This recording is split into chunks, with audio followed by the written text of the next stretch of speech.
psychiatrist from Madras University, and he's a consultant psychiatrist since 1991 in India and 1 year in UK from 1998 to 99 of clinical experience among the people with emotional, behavioral, and psychiatric problem.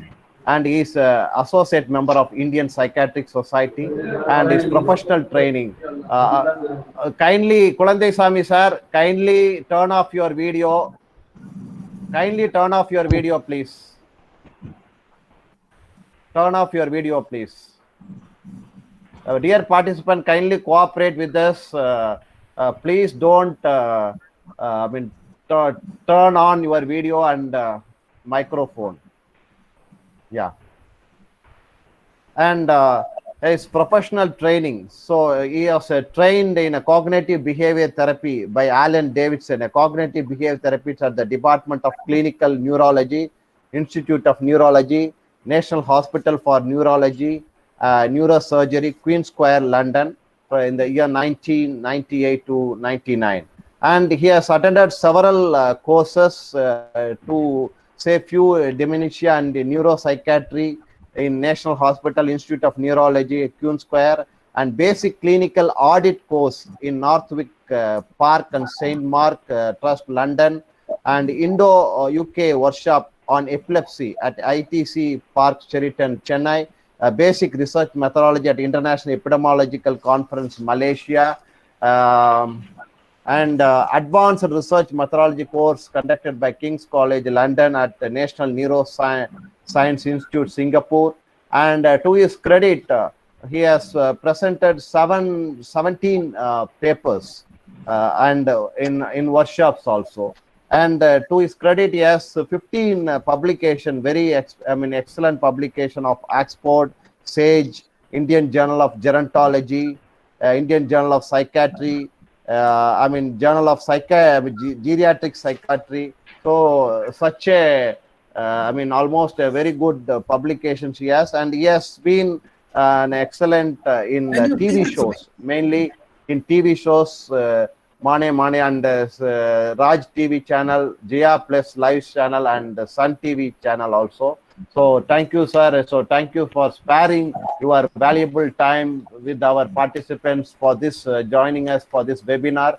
So I welcome on behalf of the Department of Social Work and Bharathidasan University to share your views on the mental health issues among the senior citizens. Over to you, sir. Thank you.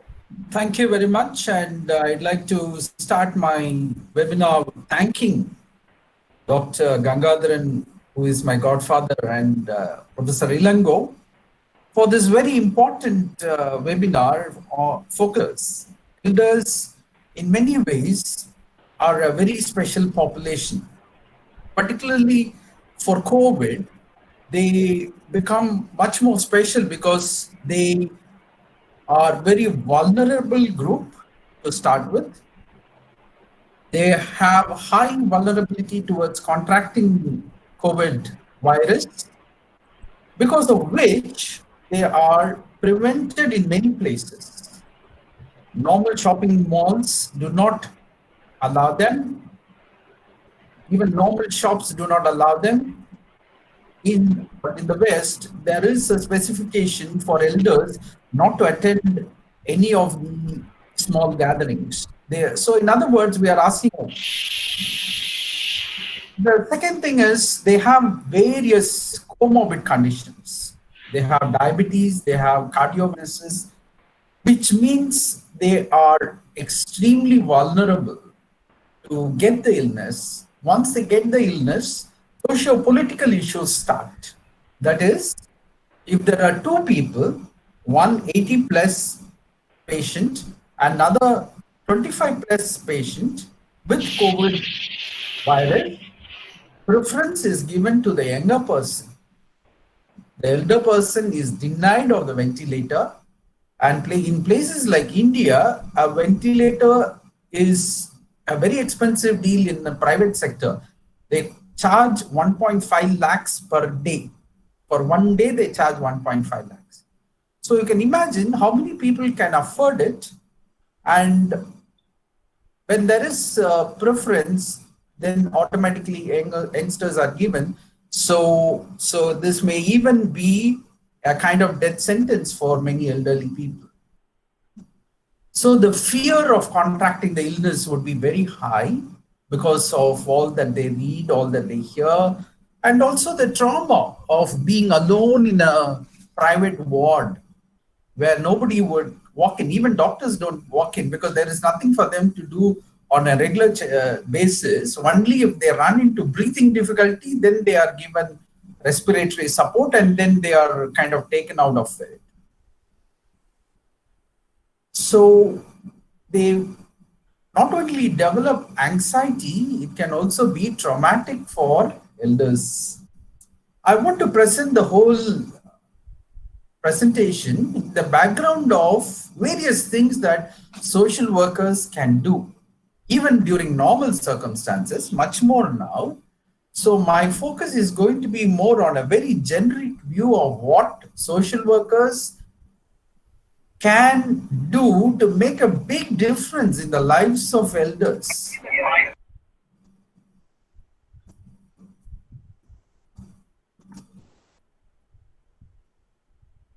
What makes a person elderly? There are kind of definitions that we have. Normal retirement age is 58 and in some places 60 years. There are religious ceremonies which are performed at the age of 60 to mark the beginning of the journey of elders.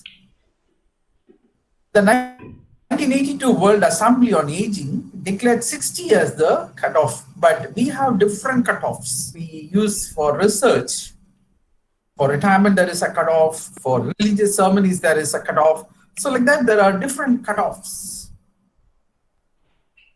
If you look at the world elders population, we have to see our elders in the context of the world elderly population, because the programs and policies that are developed globally are meant for elderly population in the world, not specifically for aging population in specific countries. Interestingly, 62% of aging population live in developing countries like ours. And the level of elders in Japan is about 21%, 2-3 times higher than ours. Most of the European countries, if you had visited, you would notice there are lots of elders related programs because of the size of the population, 18 to 20%. So that's a huge number. So they attract lots of programs and policies. In America, it is about 13%. In India, as per Dr. Rajan's study, we had about 8%. It must be 8 plus now. Different states enjoy different elders population. You would notice that the life expectancy of Indians is increasing higher and higher. Interesting to note that for males it is 67 and for females it's 70.3.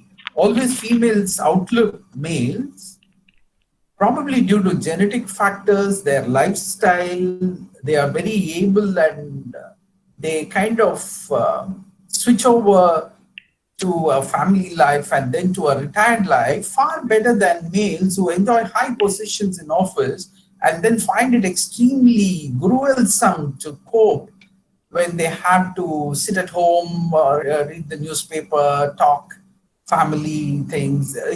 Many elders just start sleeping a lot. So the male retired life is more of a challenge than a female retired life. That's very interesting, isn't it? You would notice over 61, 81 and 2011, it is constantly on the. So you would expect these elderly people looking for better services. As the illiteracy reduces, the literacy increases, the literate elderly go and find jobs where they are employed. where they get good income. So they set up a nice home. They live in comfort. Want a better quality of life, would not compromise for a place where they are just given food and some used clothes to wear and spend their lives. And not much of a routine homes. They are just given food, then they are resting, then they are sleeping, then little activities late in the evenings, and then watching TV. All of you know of our serials, what kind of a mental state they will get into watching those revenge and mother-in-law versus daughter-in-law kind of scenarios being presented on a daily basis. We had a range of circumstances. First came the agrarian society, where everybody had a role. However old they are, they had a say in the matters, which slowly changed with industrialization. Children moved out of villages, came to cities, worked in factories, visited their parents, told them about their lives, guidance. Then came the IT sector, globalization. Now I'm sitting and talking inside my room, the whole world is sitting and watching. Yes, it's a very beautiful thing, but also we have paid a price. The homes have become smaller, double-bedroom apartments. Husband and wife live in one room, children need another room. So where is the place for elders at home? There is no sorry. Why don't you move to an old age home? Also, the consultative role of elders were stopped. Elders' wisdom are no longer valued. Now I need to sit and learn from youngsters because they are so innovative. They have wonderful new ideas. So the expertise that we develop becomes redundant as against the expertise they had in the past, which had very high value. Only elders knew how to deal with the cultivation. If there are some problems with crops, what to do with the soil. But those wisdoms are not applicable anymore. You can see that many elders do not even know that their family house. Suddenly one day, four well-built men come inside and start packing. So they get shocked, what's happening? We are shifting. So not even informed.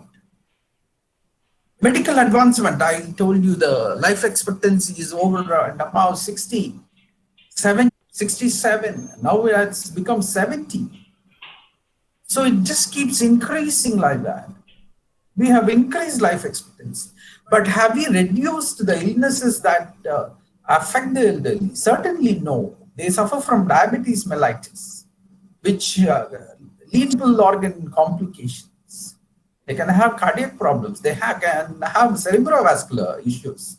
They can have multi-infarcts. They can have multi-infarct dementia. They can have a stroke.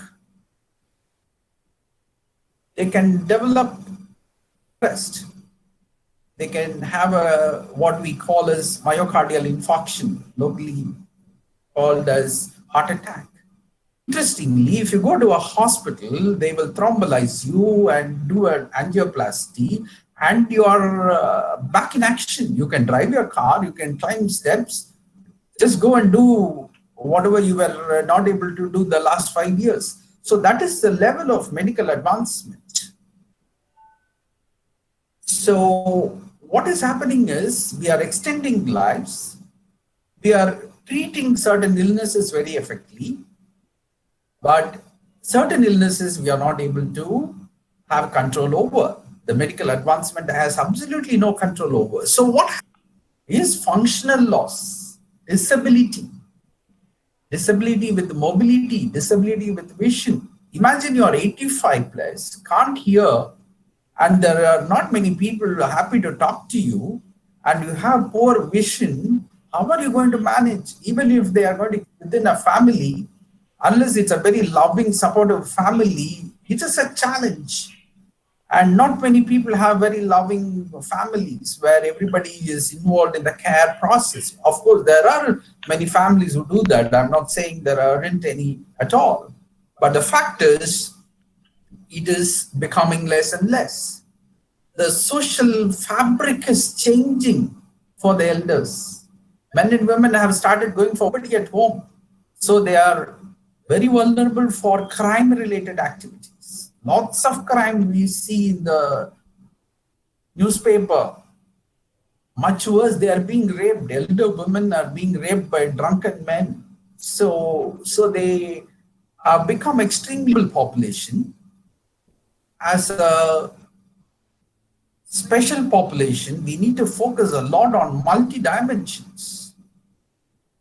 The increased lifespan leads to disabilities. They cannot walk, they cannot comb their hair, someone has to help.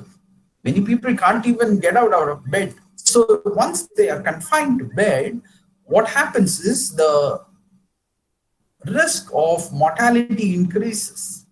If you are confined to a bed and you're not moving at all, just to the toilet and probably to the bathroom and nowhere else, the vulnerability towards mortality is doubled. The breaking up of joint families. Many families do not contact elders, even inquire about them. So leads to enormous emotional problems, sitting and constantly worrying about children abroad, children here, even if they call, nobody is picking. So the scenario or the social fabric has changed enormously. And now with the COVID-19, you can imagine there are people who avoid elders. Even those very few who used to talk to elders gently avoid, not go near them in case they have contracted and they have become carriers of COVID. In the event of elders being with the families, there are lots of advice. Senior citizens can, in view of their disability, loss of income, can become extremely negative. And they can also pose lots of problems. They can constantly negatively focus. They can complain to visitors, nobody. They give me food, shelter, but nothing else. What kind of life is this? Why am I alive? It's better that I die. Again, irritate the carers because we are doing our best. Why is it you're always complaining? We need to understand the context in which we see the elders, because the mother-in-law has a tendency to dominate the daughter-in-law once she comes into the house. What you're cooking, get up by 5:30, start cooking for the family. So a lot of dominance. Once the daughter-in-law sets up her roots with the husband, then she starts dominating. By then 10 years is gone, elders have very poor say in the matters. There are so many instances where son and daughter take the elderly, their father, to an old age home and tell the management, we found this lady in our road, we'd like to admit her. We found this lady in the park, their own mother. They go and admit, saying, some stranger we found, please take care. I happened to meet a manager of old age home. She started crying very bitterly, stating when they inform, the management informs the family that your father or mother has passed away, they come rushing to the old age home and go running towards the bed in which she had kept all her belongings to get the passbook, the fixed deposit certificate. So she used to say, we have lost our faith in mankind.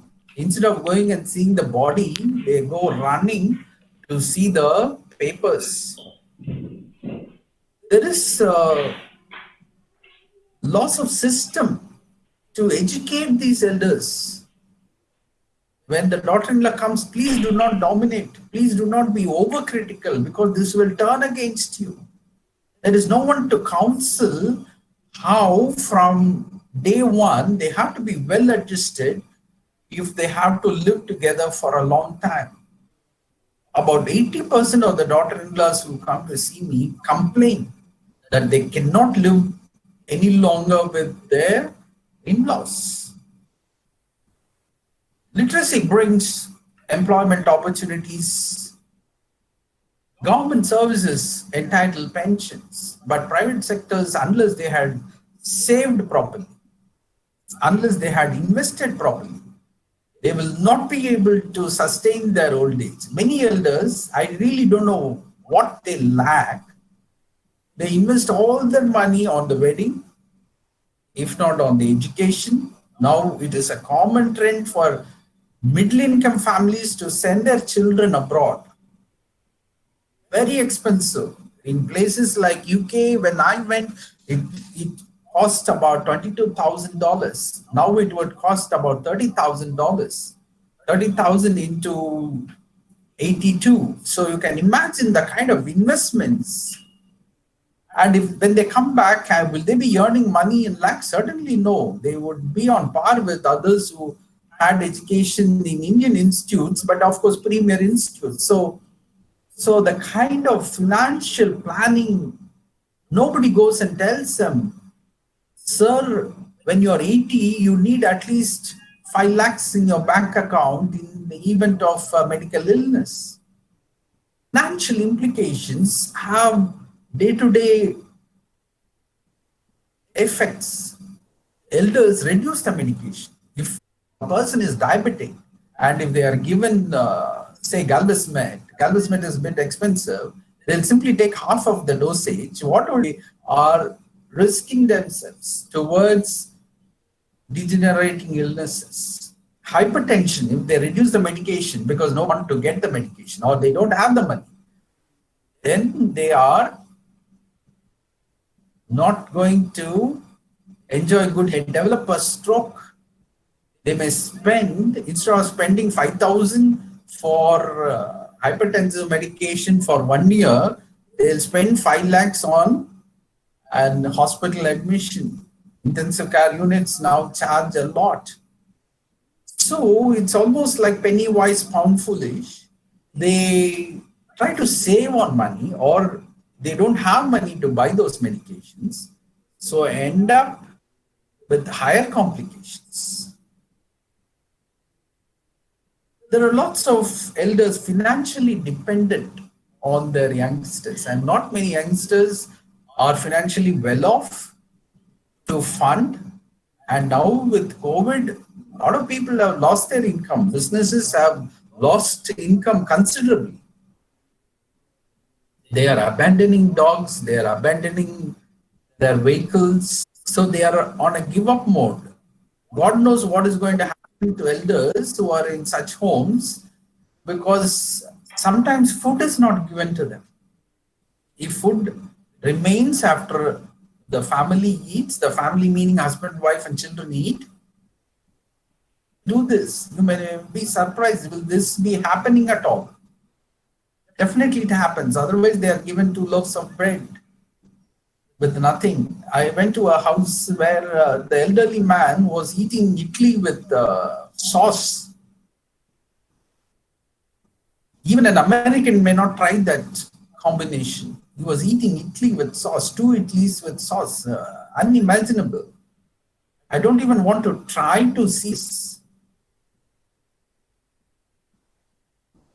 So financially dependent elders have a huge problem during the COVID crisis situation. What about their medication? What about their food? What about their simple needs? Like they may like to have 2 biscuits in the evening when they feel very hungry because they cannot go and ask for food. So these are the very pathetic condition that we are living. And it is social workers who are well trained to pitch in at the family level, at the individual elderly level, and at different age group level, be it children, the youth. I have something very interesting to tell about the youth. Based on a study, we have free old age homes where the basics are given, food and accommodation, and one doctor will visit them once in a while and provide basic health. This is the best they can offer given their resources. We cannot find fault with them.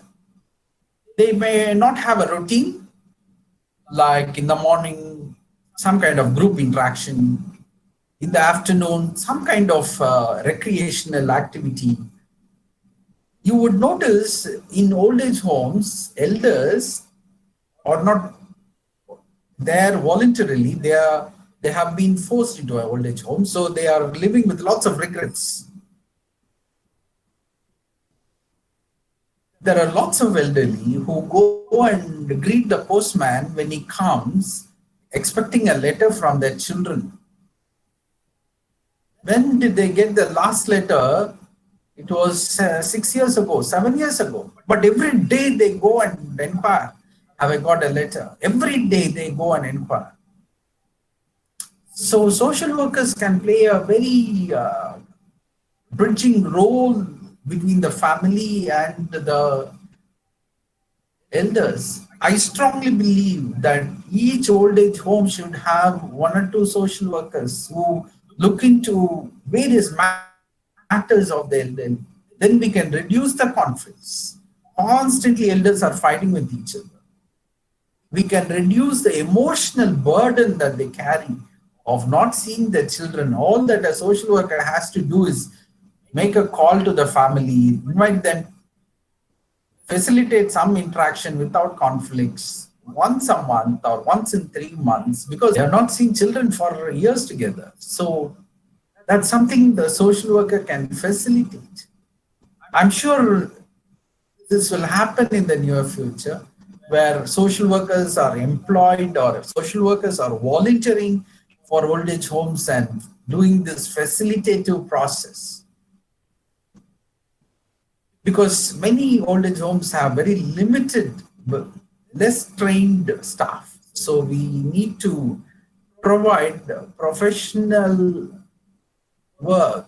You know, what makes social work professional work, not just claiming ourselves to be professionals. It is in view of our work that we should be identified as professionals. That is, you know, we claim to be professionals, but income tax does not recognize as professionals. It is only in our words, but the law of the land has not given us that status. We cannot rebel and get that status. We have to work for it. We have to make a difference in the lives of people to get that status.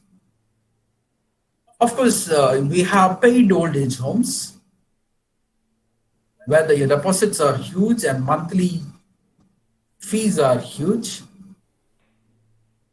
But the facilities are phenomenal. They have a resort sort of facility where they have a theater, they have a gym, and all sorts of facilities. Here, the needs of the people are more emotional rather than physical, because they can take a cab and go and visit a private doctor, or they can invite a private doctor to come to the home. Depending on the kind of deposits that they make, if they make 25 lakh rupees, then they just need to pay about 1,000 or 1,500 per month. But if the deposits are low, then their monthly fee increases. Imagine if you had held a gazetted officer position, this would not be a great expense for you. You would have enough income and resources to do this. But for someone who was in the private sector, having educated and married 2 children, where would we go for 25 lakh deposit? So he has to go for a lower deposits, and he will be paying every month certain amount, which would be beyond his means. Unless children help, they cannot enjoy these facilities. Also, they go on pilgrimage. They form a group, about 10 elders, hire a bus, and they happily go. So their quality of life and standard of life is different, but it's more emotional, where the longing for children to visit. Forget about visiting, they long for their child to call them. I'll give you a very beautiful example. An elderly couple near my house wait anxiously for their son to call. Even when we are talking, they'll have one ear towards the telephone. Suddenly, if my son calls, anyone calling, they'll say, maybe my son Ravi, I will come and get back to you. Then they'll go and take the call. It's someone asking for some stupid loan, so they keep it and come back. So that is their enthusiasm to get a call, but they don't get a call. Once what happened, the grandson came to live with them for 2 days. The son came and dropped him and went. After 2 hours, there was a call to the son on his mobile. Did you eat? What are you doing? Then after 3 hours, another call. Did you have your lunch? What are you doing with grandparents? 5 calls in a day to the son. Not a single call to the parents in 5 months. That's a kind of reality in which we are living. So imagine the emotional need of the elders living in old age homes. So social workers can facilitate all these calls, meetings, resolution of conflicts. Any family you go, there is a property dispute.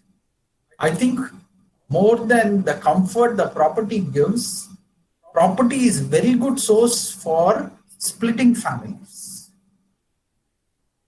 It brings enmity among siblings, hatred towards parents, and many elders also make a mistake of not dividing and giving off the properties.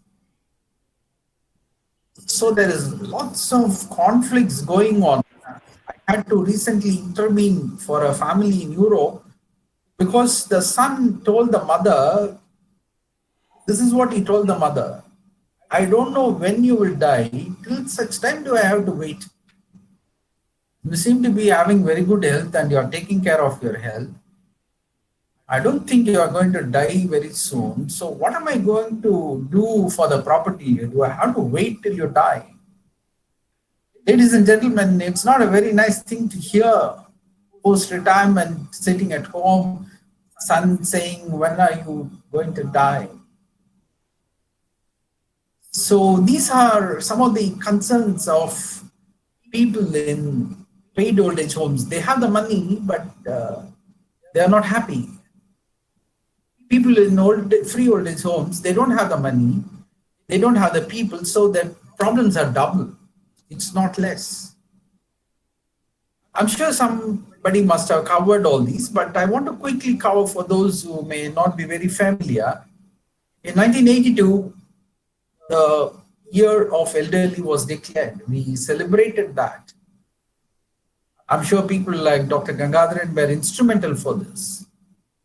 Then we had the National Policy for Older Persons, 1999.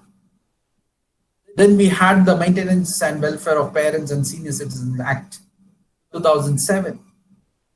Research on aging started sometime in 1950s. Imagine that. Even at that point of time, they have realized that elders are a special population. We have the spirituality, which is a very essential way of preparing them for the exit event. If they are not a very religious person, they can develop enormous fear. They can live in perpetual fear of death. There are a lot of elders who exaggerate minor symptoms. When they have a slight problem of numbness in their So they think they are going in for a stroke. So spirituality is essential, and if someone is not facilitating it, spiritual growth will not happen. They will not be prepared for the exit of others. There is something called grief counseling. When elder couple lose their partner, they are at a loss. Sudden deaths happen. An elderly person comes on Monday to see me, but does not come on Wednesday. What happened? Why has he not come? I get a news, sorry sir, patient was not able to attend because he has entered the eternal life. So there are sudden deaths happening. Not many elders, I say this very, very categorically, not many elders are well prepared for the death of their partner or for their own death. So when the reality dawns on them, they are completely flabbergasted. They just do not know how to accept the loss, how to organize their self, how to emotionally fill the vacuum.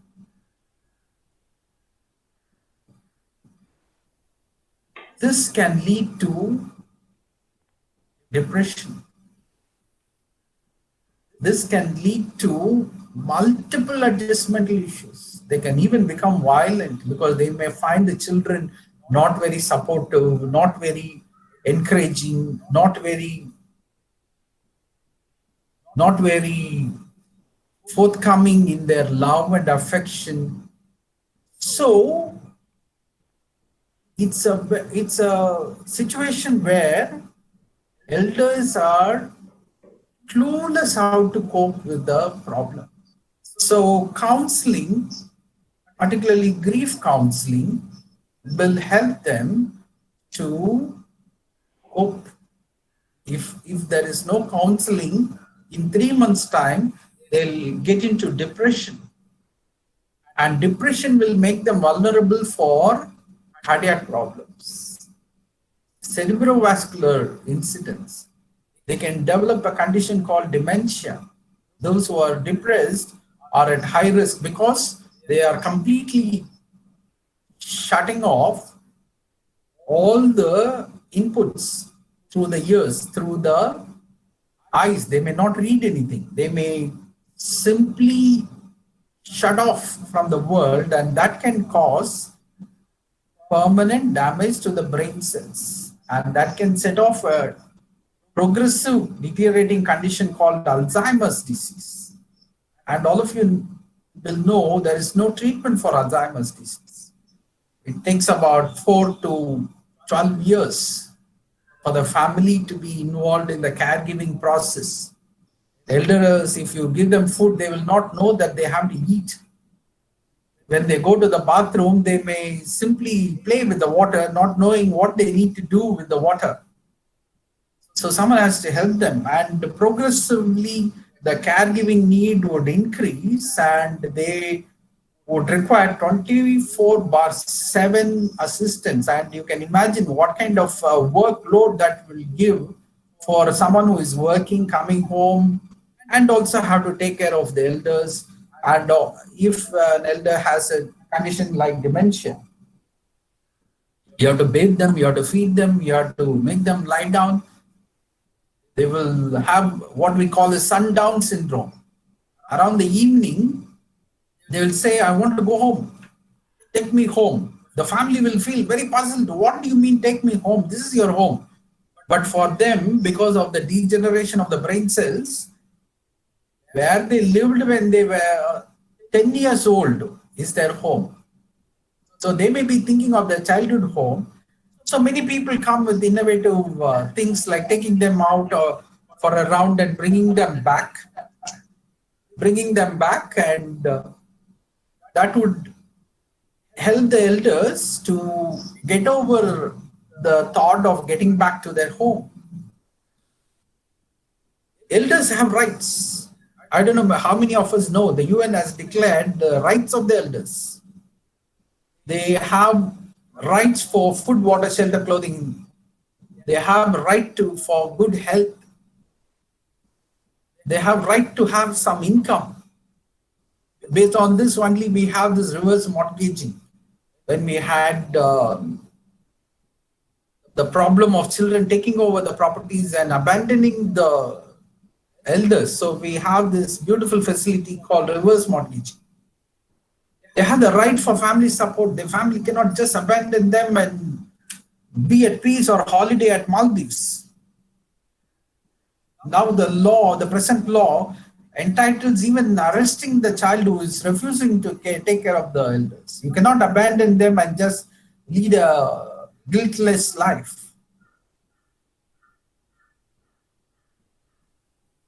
Rights of the elders also gives them participatory right.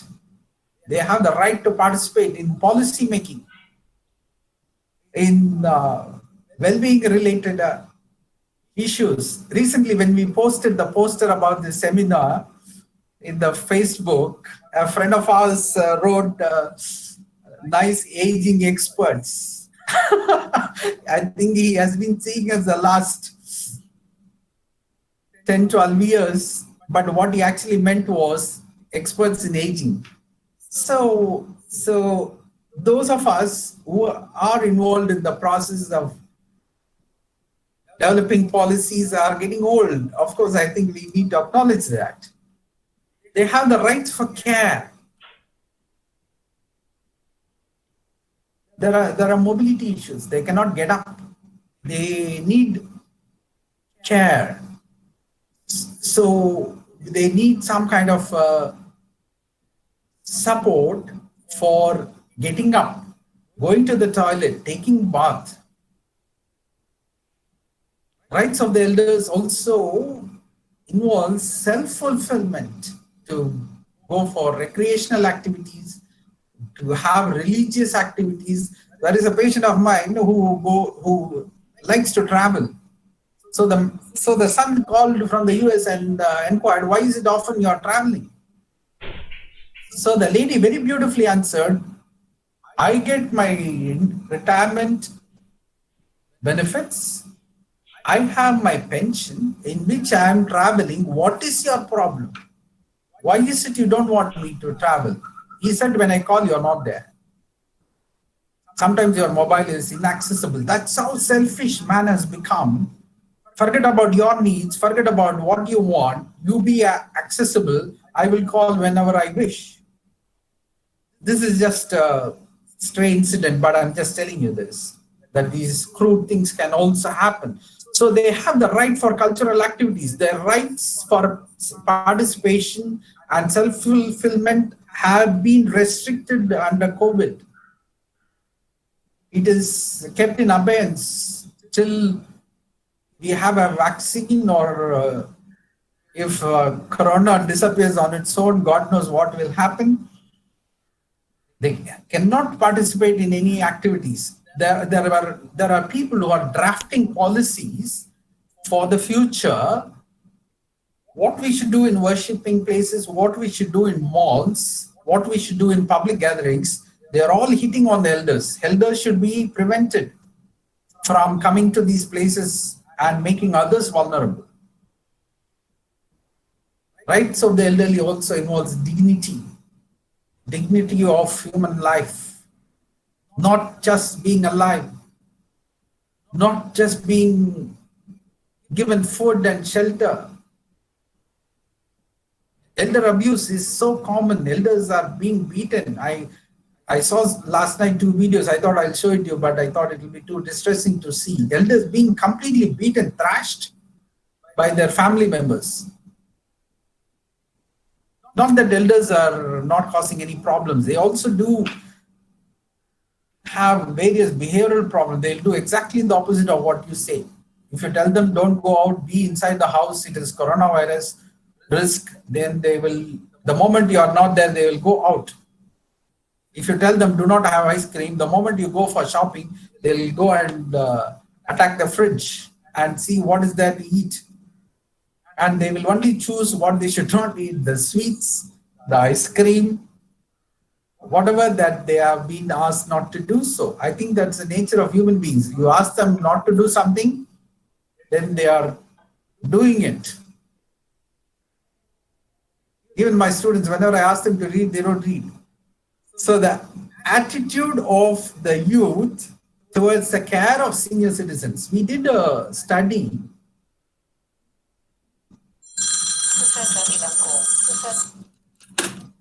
Hello, sir.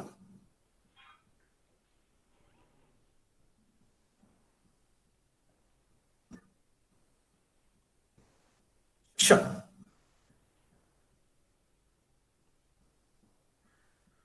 So the youth have been playing a vital role in the care of the elders. So we did a small research study among the college youths and found that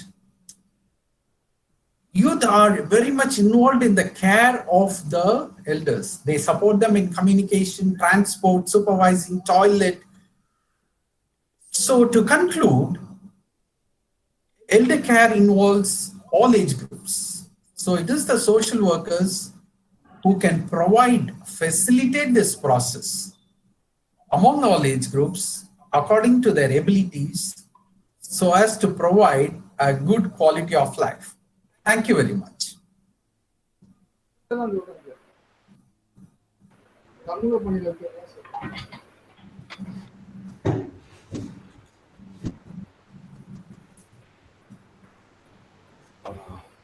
Yes, sir. Thank you, sir, Dr. Ravi Samuel, for really very enlightening presentation. So let us reserve the few questions toward the end. I hope you agree with me, Dr. Ravi Samuel, sir, because the next presenter, Dr. Tirumurthy, is there.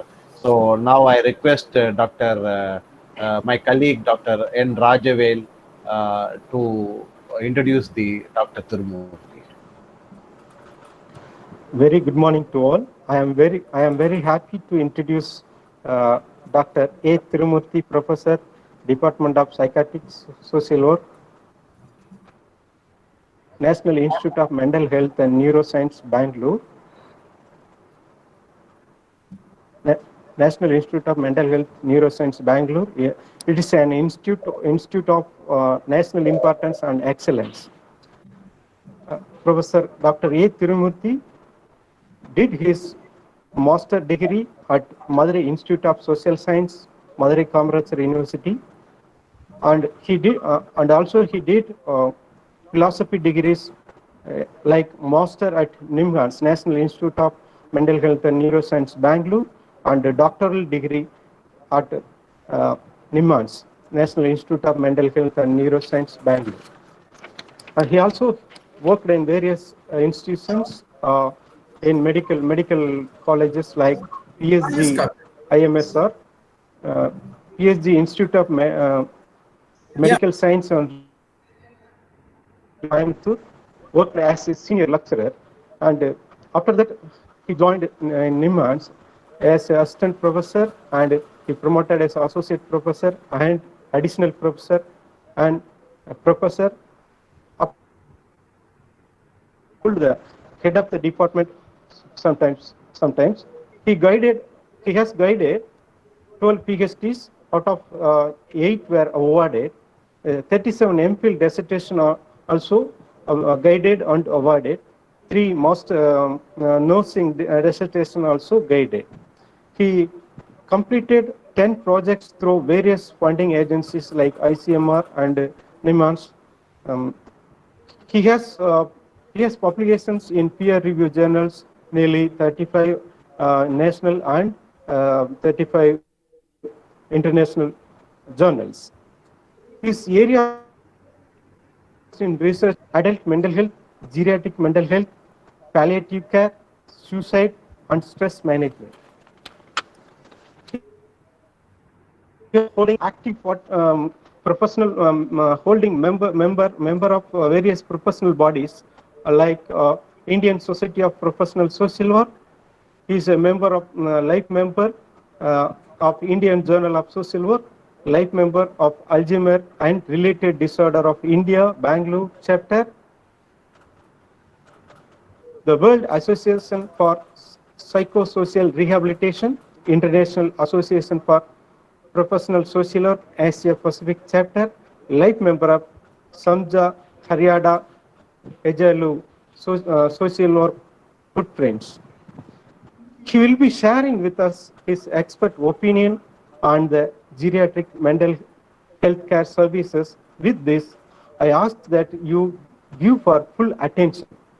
Now over to Professor A. Tirumurthy, sir. Tirumurthy, sir. Thank you, Mr. Rajavalu, for your wonderful introduction about me. Before which, I would like to thank Professor P. Ilango for inviting me and giving this opportunity to associate with you. And I also thank Professor Mangaleswaran, who is currently heading the Department of Social Work, and the Vice Chancellor of the Bharathidasan University and the Registrar.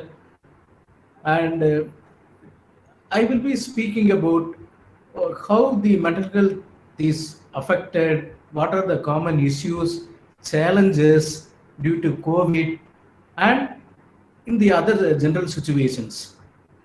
See, before me, the speaker has spoken about different kinds of dimensions of elderly, how elderly is being neglected in different platforms. His own experience is definitely a rich kind of experience addressing various psychosocial and political, policy level and legal related issues which he has addressed. Here, as far as the services related to demands and generally is concerned, thanks to COVID, though it is a crisis, medical crisis, which has alerted human being how safe one to take care of their personal, social, and professional life. However, the kind of care and concern due to this cause very much connecting with people. So one way how the entire family members in terms of their dynamics and cohesion has brought in, at the same time, what will be the role and responsibility of each and every human being, how the elderly care becomes a prime importance in these situations. See,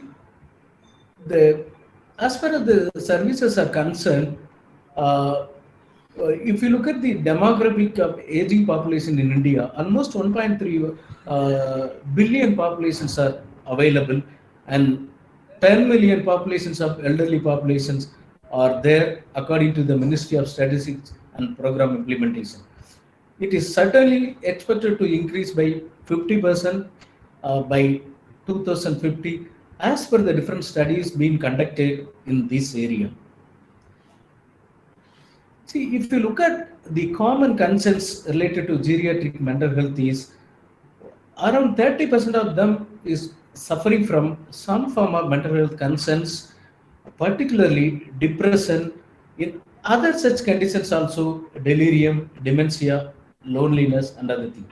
If you look at the lifetime prevalence of mental morbidity after 60 years, it is almost 15.3%, which is reported by National Mental Health Survey conducted in the year 2016, which is well documented.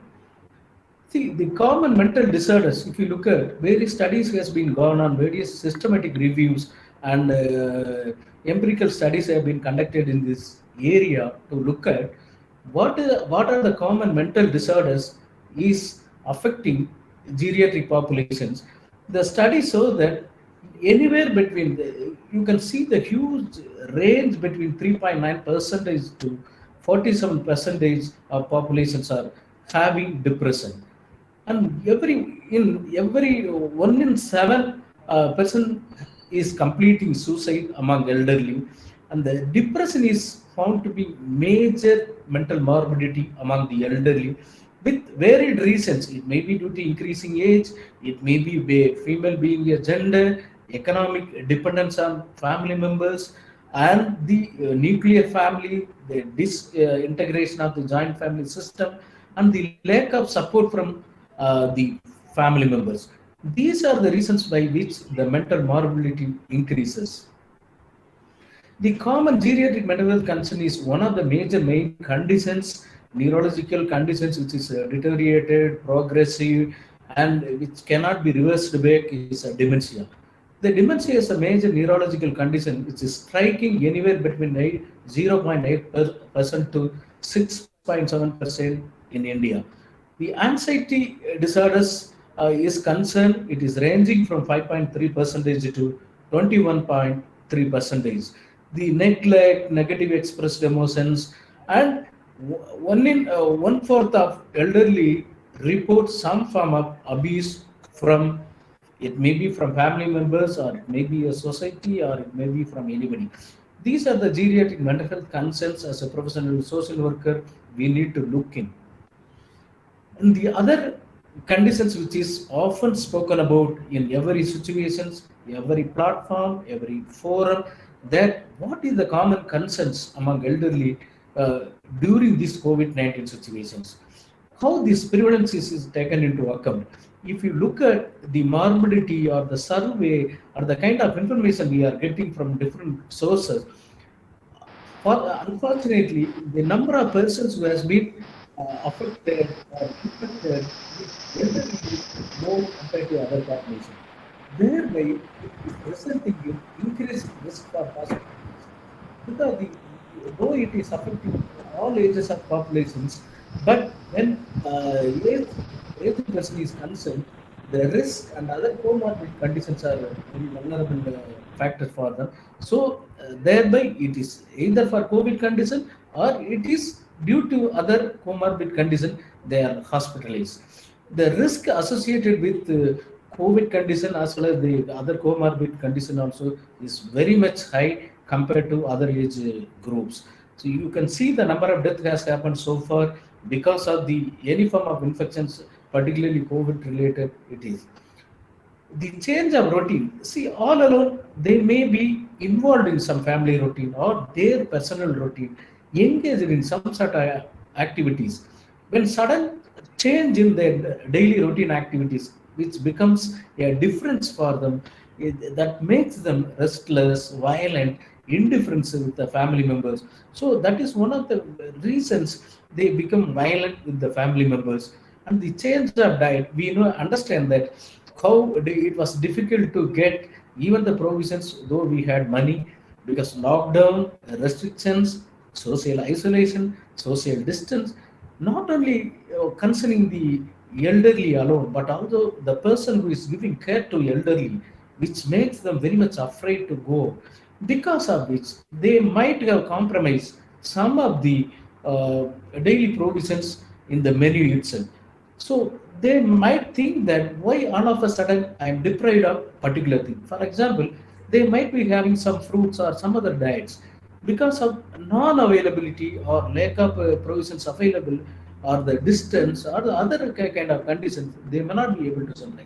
So these are the things also affecting, though it looks normal menu, but it is for them, it's a kind of psychological impact. The change of dynamics as far as the elderly is concerned, they always expect the younger members or the family members to listen to them, respect them, and they play a key role in taking decision, becoming as a leader, all those things. But you can see one thing, because of the COVID situations, the many family members would have come together, staying in the family. It has both advantages and disadvantages. They may not able to understand the elderly, they may not able to support. At the same time, they feel that they are not respecting and they are not interacting, communicating. Some sort of deprivation they might experience also. And I already mentioned about the how the social isolation impact the elderly, because when you tell them to be at home only, you should not move, you should confine to the home, not allowed, not meeting the friends, not going out, which will create a kind of, when they are confining to physical restriction, psychological restriction, and connectivity, all these things will make them feel anxious, will make them feel depressed, stressed. And there are situations we have often seen or been understood that there are elderly committed suicide also because of this. What is happening to me? What is happening to my family members? How my children are safe? How my in-laws are safe? All those kind of things, because it's a situation. But you can understand that this reaction is a normal for the abnormal situations.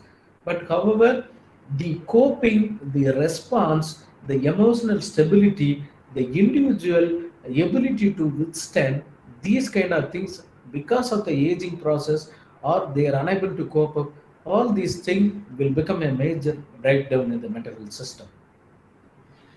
See, due to the social isolation, they become restlessness. They will not be why I'm confined, and the helplessness, and also loneliness. They will not talk to you. They will not speak to you. They will not understand you. If you look at the sleep disturbance, it is not only to elderly population alone, but also the every human being nowadays. We keep hearing about what is COVID and how the medical pandemic created a kind of confusion, kind of sleepless night, anxiety, all those things. But as it is, there is a pre-medical conditions or comorbid conditions along with this the COVID kind of situation. It is nature that they might be thinking about, if I am affected, what is going to happen to my future, how I will be surviving. All those things will make them worry. We need to understand, by natural aging process itself, we are subjected to change our sleep rhythm, sleep patterns, all those things. But you need to educate them as a professional social worker such a way that they understand. It is nature that they might experience some sort of stress, pain, and angst because lack of restriction to the physical mobility, lack of restriction to indulging in various other activities, and when they are isolation, when they are at home, not given any opportunity to what they were engaged in earlier. These are all possible for them.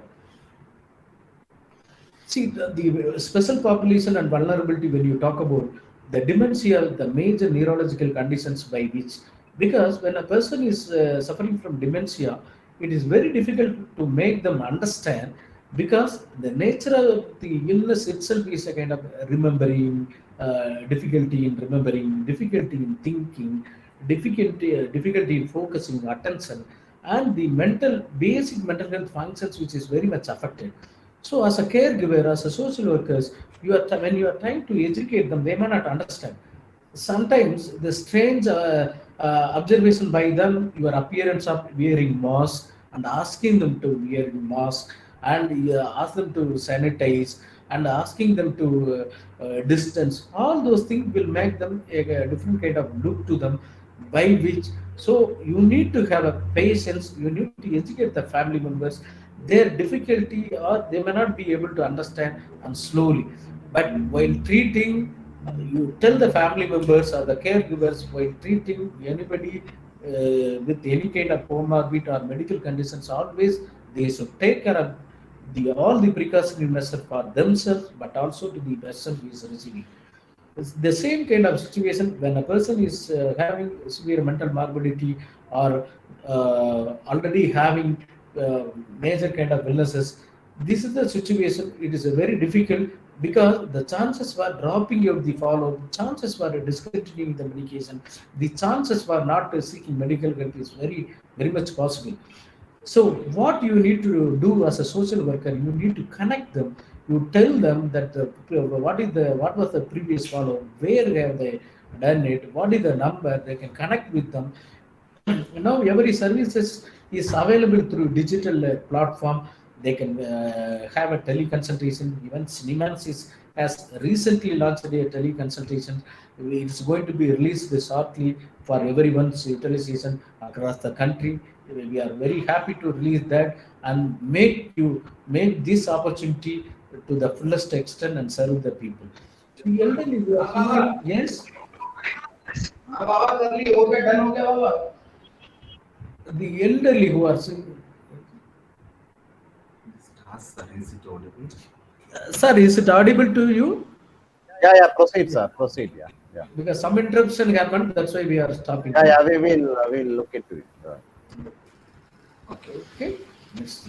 So the elderly who is single and lost their spouse, are Professor Ravi Samwell mentioned about the grief we need to handle very effectively, because grief can resolve by itself. Sometimes there should be a professional help to assist them to come out of the grief. If you don't help them to ventilate, if you don't give empathetic understanding about ventilation and grief process, it is going to be a complicated grief resulting in various mental health problems, and the major challenges with them is, and also many of them committing suicide because of this kind of situation. And the elderly will be very much concerned about when their family members or the children are away from their home or anywhere, keeping the social distance. What is the natural worry will be what is happening to them, how safe are they, how their health status, all those things. See, these are the psychological difficulty, physical difficulty, and worry all makes them very much vulnerable. And sometimes the homeless elderly is a great challenge for all of us, because there you need to find out the neighboring support system as a secondary support system, tertiary support system, connecting with them, and also identify the local person and provide services appropriately. Nowadays, the government, because of the COVID situations, every house is searched, and also the local healthcare system is very much providing services to them, identifying them, and providing appropriate or necessary help to them to manage it. And elderly who are marginalized society, it's another great challenges, because marginalized and who have multiple disabilities or migrant, all those things. But now the government is looking at effective measures to how to address those needs, how they can be connected, how the support can be extended to bring into normalcy. All those things are happening.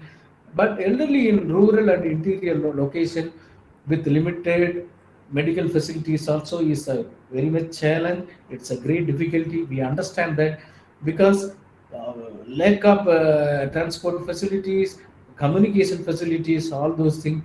But every places there is a healthcare system at PHC to district health care services, and also panchayat, through panchayat health workers or panchayat volunteers, probably they can be trained to how to support and help them in terms of whatever they need. It may be a physical need, it may be a psychological need, or it may be a social need, or it may be a simple emotional need.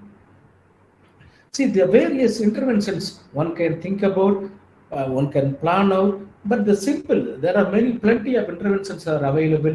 When you look at the interventions, if you focus on, if you provide that intervention, it's a very huge and comprehensive, time bound, time limited. It is, there are people are well versed with the cognitive behavior therapy, there are well versed with the support counseling, there are well versed with the other form of therapy.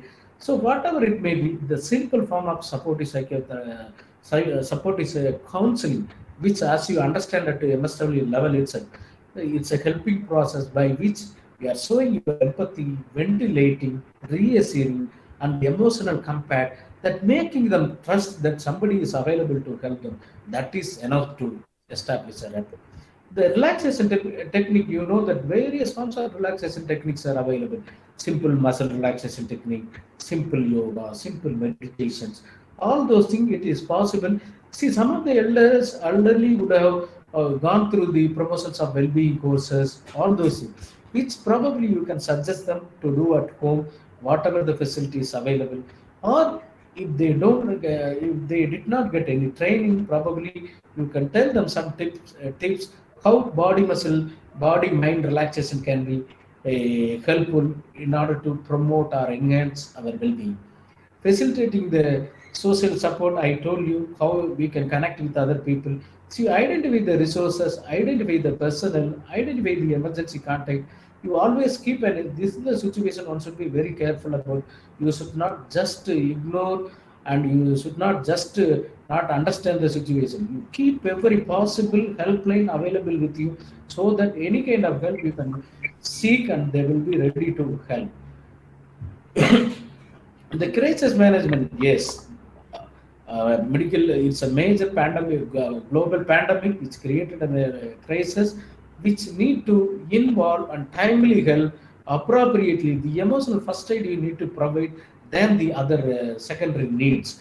For example, sometimes they may be confused with the crisis, which might have been settled them where to go, where to contact, and what is the situation. See, we are seeing that how migrant laborers are stranded and in a places or in a railway station or other thing. So you need to get them connected, empathetic, and also supporting reassurance. The first psychological help is very essential in terms of making them understand, accept, and feel that there are appropriate help is being provided. Handling grief, I told how the loss of loved one or the family members who has been already lost, how those grief process we need to ventilate, bring out through ventilation and other various grieving techniques. So the complicated griefs, how it resulting in mental health problems and depression, suicide, schizophrenia, all those things. So you need to identify, and always social distancing, you insist how social distancing, but people mistaken physical distancing and social distancing is not connecting with them and disconnect with them, disregard them, all those things. It is not. You are keeping a particular physical proximity, but still you are interacting, communicating, whatever necessary for them, you are trying to provide them. But total disconnection, it creates a kind of all imbalances. It may be an emotional, psychological, social, all those things. Please try to avoid social isolation from them. You can make them and explain them why we are doing social distancing, because when an elderly person who has multiple comorbidities, when he is having the comorbidity of the infections of COVID, how he has to safeguard using the mask, not only which is safeguarding for him, the person who is giving care, how that is contagious and infectious, all those things you need to properly educate them. Because sudden change in routine, sudden change in the daily activities, sudden change in the social entertainment, it is definitely may not be acceptable by them. But politely, as because they are also aware about it, educated persons also well aware about and getting to know what is happening in the country, world, all those things. When there are other people who are illiterate, not educated, not able to understand. Sometimes some personality which you cannot explain them, they may not understand at all. But with for which you need to simply keep attempting only, not becoming aggressive. See, in continuation to the social, psychosocial interventions, nowadays, as I keep telling, that telephonic counseling is very much possible. You can reach out a number of populations who are in need of help. Not only the persons who are suffering from different kinds of comorbidity, medical conditions or psychological conditions, but also anybody, normal elderly who has been needing for help is offered. When a person who has to have take care of his own crisis, other things, probably as a social worker, you can effectively guide them, connect with them, help them, intimate the healthcare service providers, and provide appropriately. In Nimitz, we are having for example, nowadays I keep hearing different kind of universities, various kind of other scientific forums are providing online support group for elderly. We also have every week online support group for elderly on covering different kinds of topic. How the aging process is normal, what are the different kinds of functions, what are the different kinds of challenges, emotional well-being, psychological well-being, social well-being, how they can have a promotions of well-being, and how they can cope up with, how they can continue their aging process as a normal and healthy way. All those things are addressed for the online through online support group for elderly program. Similarly, the online support group for caregivers also very important. And they keep giving care. They are also human being. They tend to have burden. They tend to lose their emotional well-being. They tend to lose their coping skills. In order to cope up with these kind of populations, we basically train them, empower them on different kinds of skill, how to manage their stress level, how to cope up with the different kind of crisis situation, how to use the correct problem solving strategies.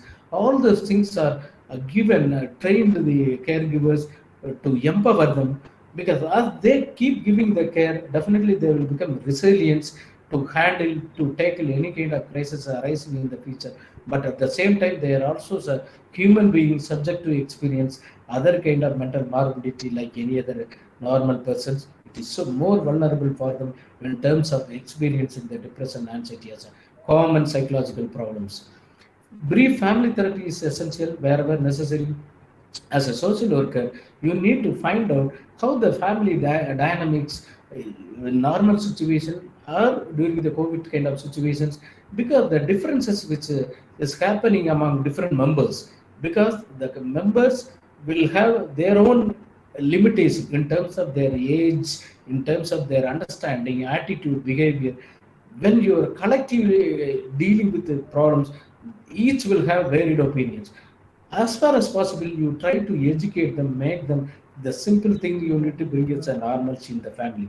Family therapy is very difficult to offer through the phone, connecting, contacting, and making them to sit at one place. All this, it's a process. It's very much a dynamic kind of intervention by different theories.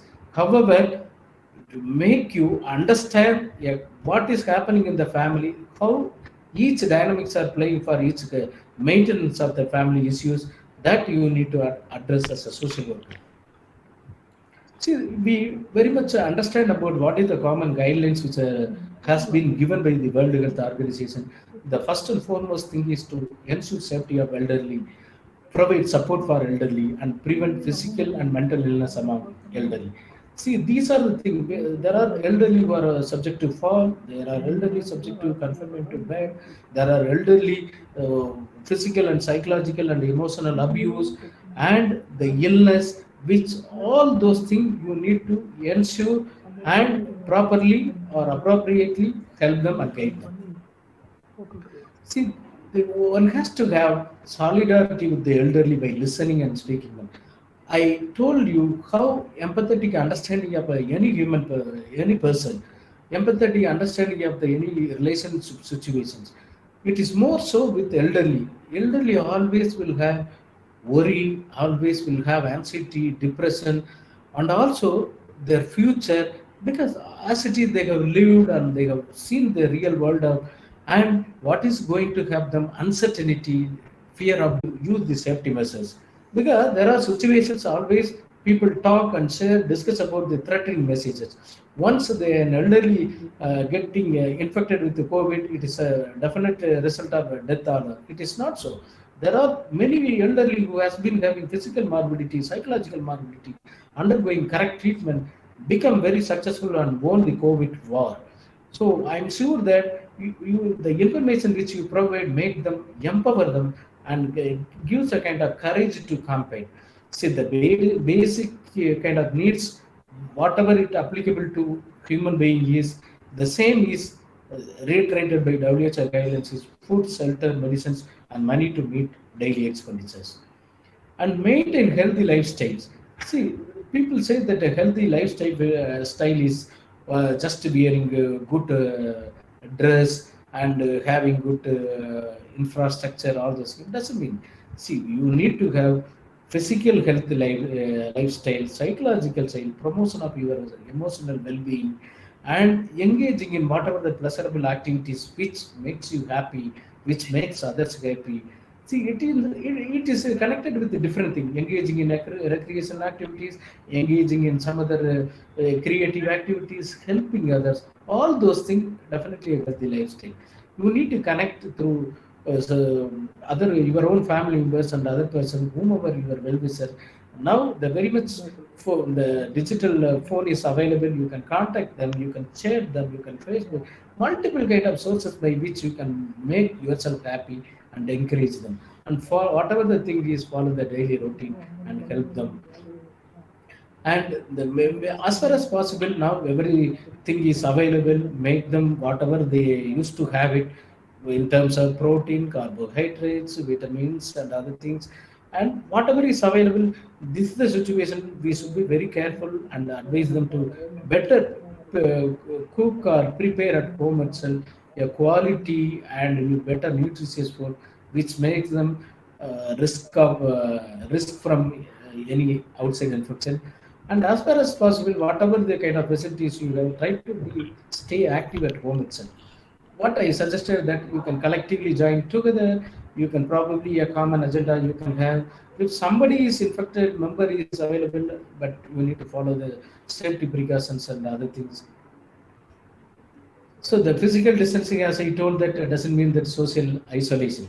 Okay, you need to keep a distance, but you need to, at the same time you need to take care of. Social isolation is different from the physical distancing.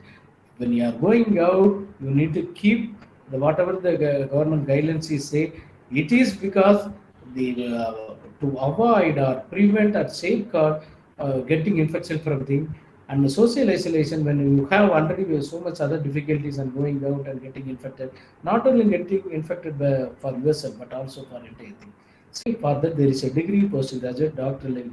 All is talking about how to help human being, how to be, how to address human crisis, how to help them better functioning, to help the individual to help themselves. That is a basic principles of social work, and politely assist them and follow the safety guidelines. So if you look at the guidelines, Niman's has released, this is the slide. You can probably, we will be sharing the slides. You can go ahead and you read through. In case you have any queries and difficulties, you can chat. You can send your chat messages. We will be able to answer now.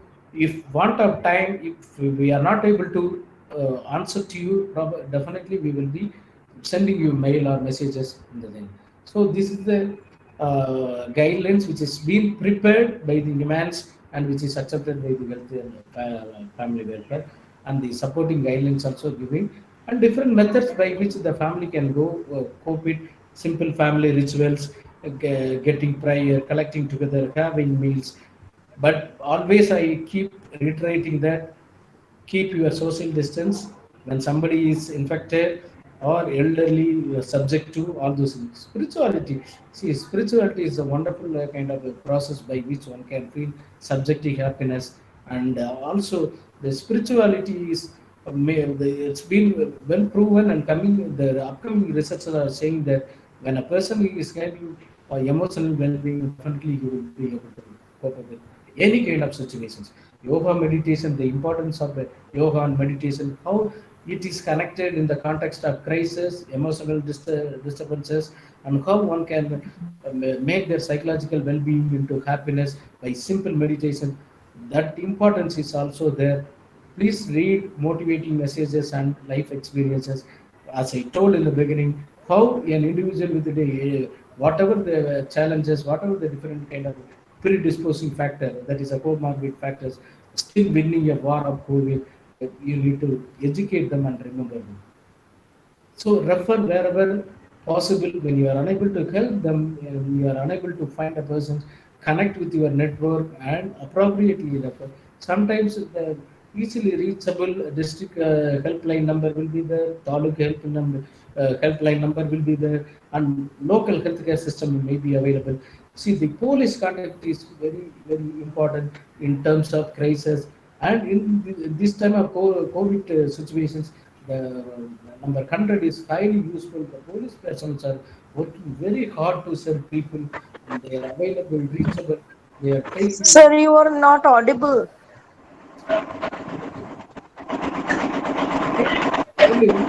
slide is like red. Is it now? Is it audible to you now?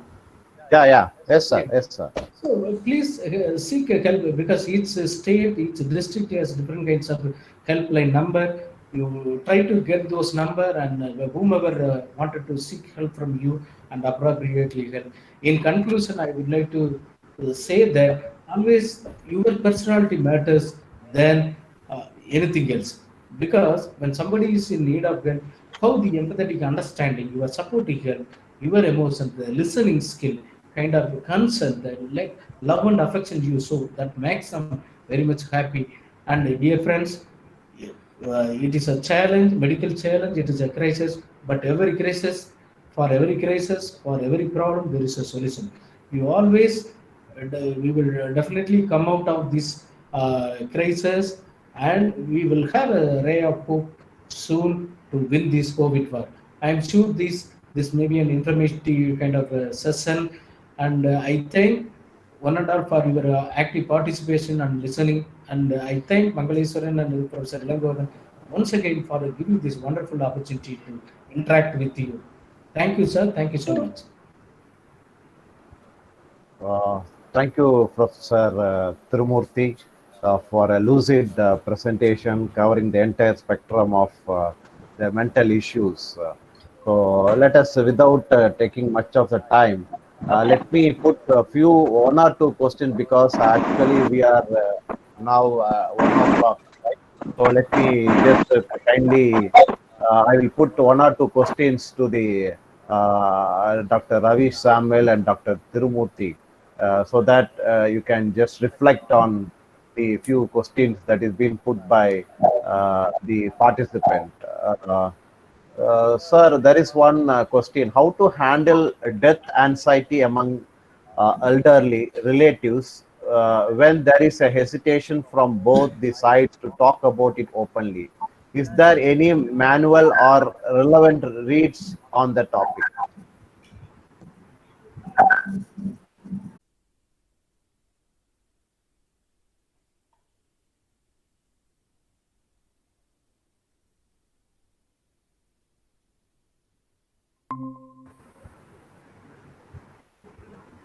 Dr. Tirumurthy, do you want to add to that?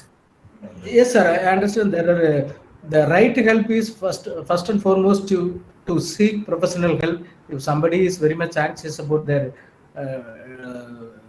death, and it's anticipatory anxiety. We would say that there are books and chapters written by Kobler Rose, where Mangal for continuing the questions. Yeah. Yes, sir. Yes, sir. Sorry, there is some kind of Yeah. technical Disconnect. issues.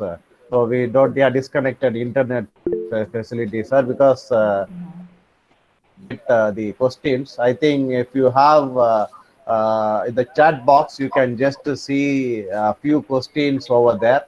I think this since we are I mean nearing the lunch time. I think Dr. Ilango sir, you can give a concluding remarks, Okay. so that I think the few questions will be all, I mean, will be answered in the later stage in the social media, as Dr. Tirumurthy has assured that Yeah. all the questions will be answered.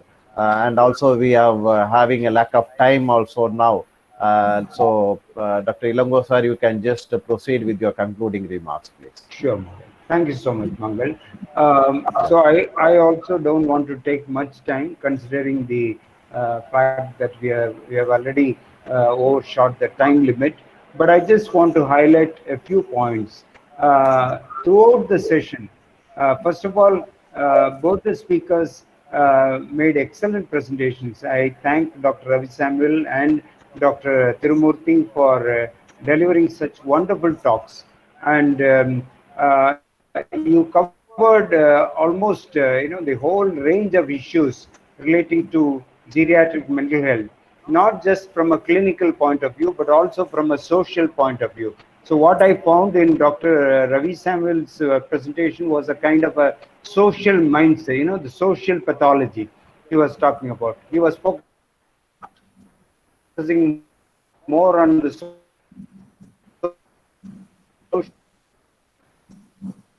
pathology. So whereas the psychopathology or the the mental health related the aspect. So that was wonderful, and the common underlying theme in both the presentations was that medical profession has succeeded in adding years to life, but then have we succeeded, or are we anywhere near adding life to those added years? That is the biggest question mark. This used to be a very famous saying in the year of older persons, adding life to years. So it's not just mere extension of life, but the quality of life during the extended years of life which matters most. So that way, both the dimensions are very important. And Dr. Ravi Samuel, your practical examples of case vignettes from your own counseling experience, really brought so many, very valuable insights. So thank you so much for that. And Dr. Tirumurthy for highlighting the value of, the importance of psychiatric services for elderly, particularly the telecare, which has been launched by NIMANS, which is a very timely initiative. If it is, if not for any other section of the population, for example, telecare, in the case of very small children, it doesn't mean much. But in the case of elderly, I think telecare matters a lot. I think telecare can help a lot of elderly. Of course, there are people who are still disconnected. They are still, there is a technology divide. We do understand that, problem which exists. But we all know that mobile and internet has penetrated, every remote part of the country. So I think that was a very valuable thing. And Dr. Gangadharan just pointed out during the session through chat box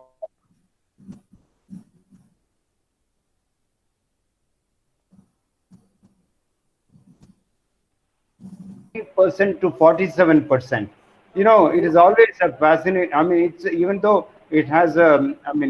It's a bit sad to note that nearly half of the elderly have depressive features. But when I look at this statistic, what brings to my mind is that the 3% is the Dr. Tirumurthy is talking about. 3 to 10%.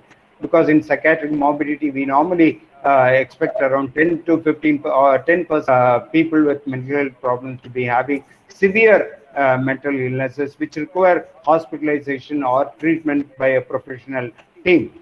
And the other, the remaining percentage, maybe up to 47% or even more. We do not know exactly. Several studies give different estimates. So the remaining chunk of the elderly population who suffer from what you call as, those days we used to call it as neurotic depression. I think now we call it as minor mental illness, minor depression, sort of, depression which is not endogenic. We talk about depression, which is, maybe in terms of reaction to social, realities and things like that. So that was a wonderful thing which we learned from this session. So I thank both the presenters, Dr. Ravi Samuel and Dr. Tirumurthy. And at this time, with the permission of Dr. Gangadharan and Dr. Mangaleshwaran and my colleagues, I would like to tell Dr. Ravi Samuel and Dr. Tirumurthy to extend your cooperation to the newly formed Center for Gerontology by getting on board with us as advisory board members. We would like to have your expertise and we would like to officially invite you. I will write to the Vice Chancellor and try to, with the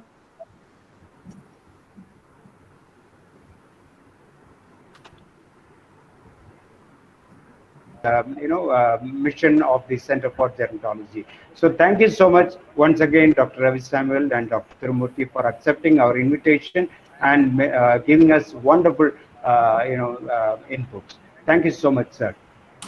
Sir, thank you. It's our pleasure. We collaborate. Thank you, sir. Yeah, yes, sir. Thank you. Thank you, sir. Thank you both, Ravi Samuel and Dr. Tirumurthy, sir. Thank you.